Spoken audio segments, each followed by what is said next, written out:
गांव में ज्यादा लोग नहीं थे, इसीलिए कविता की ज्यादा कमाई भी नहीं होती थी। उसका पति अपाहिज था और चल फिर नहीं सकता था, और उसकी इकलौती बेटी को सांस फूलने की बीमारी थी। घर की सारी जिम्मेदारी कविता के ऊपर ही थी। वो अपनी बेटी को लेकर डॉक्टर के पास गई तो डॉक्टर ने साफ कह दिया, आपकी बेटी को कोई ऐसी वैसी बीमारी नहीं है, सांस फूलने की बीमारी है। इस बीमारी से बहुत लोग मर जाते हैं।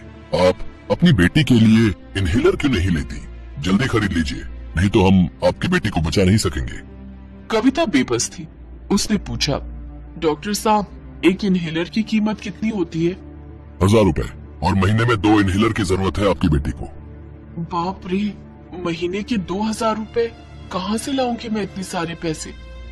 और आपकी सास को भी महंगी दवाइयों की जरूरत है। आपके पति को ऑपरेशन की जरूरत है। ऑपरेशन के बाद ही वो चल पाएंगे।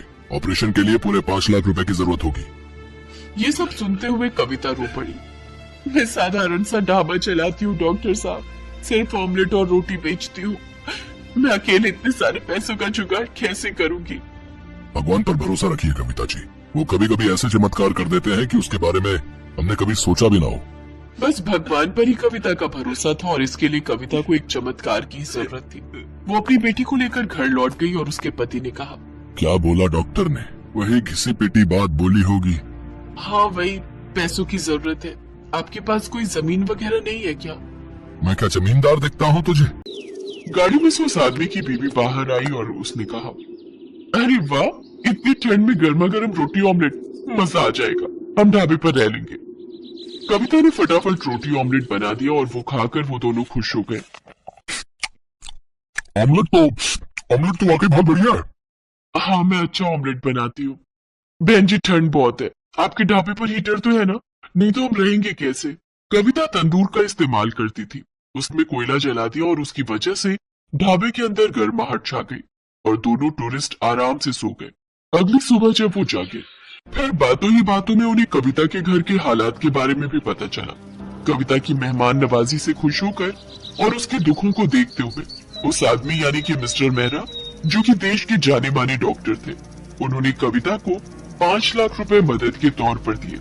साथ ही उसके परिवार का मुफ्त में इलाज करने का वादा भी किया। कुछ दिनों बाद उन्होंने कविता के परिवार को अपने पास शहर बुला लिया, साथ ही उनका मुफ्त में इलाज किया। फिर कविता जब अपने परिवार के साथ गांव लौटी तो वहां का नजारा देख वो हैरान रह गई। गांव में उसके ढाबे के पास टूरिस्ट की भीड़ लग गई। लोगों को घूमने की नई जगह मिल गई। अचानक से इतनी भीड़ देखकर कविता घबरा गई, लेकिन फिर तुरंत उसने अपने आप को संभाल लिया और ऑमलेट रोटी बनाने में लग गई। देखते ही देखते कविता के पास ग्राहकों की भीड़ लगनी शुरू हो गई।